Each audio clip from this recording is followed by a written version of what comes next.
Bilasizmi, hozirgi kunda tez bolalar kasallanib, kasallikdan bosh chiqmayapti bolalar. Buni sirini aytayim sizga, nimaga shunaqa bo'layotgani.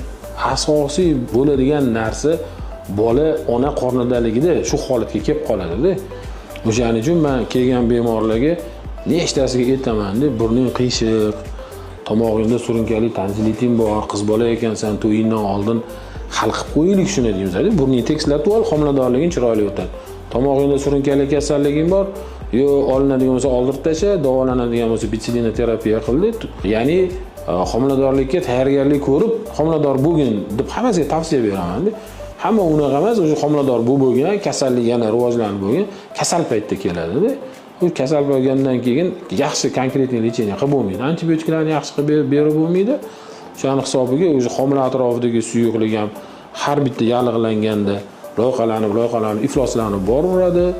O'shaning hisobiga tug'ilgan bola ham shunaqa muammolari ko'p bo'ladi. O'zi aslida o'sha onani vaqtida to'g'ri davolash kerak. Homiladorlikka to'g'ri tayyorlash kerak. Bu yog'i yaxshi bo'ladi. Hamma narsa bu bo'lgandan keyin immunitet oshirishimiz kerak, nima qilishimiz kerak, bolalarni olib kelaveradi. Aslida bo'ladigan ish oldin bu bo'lgan bo'ladi.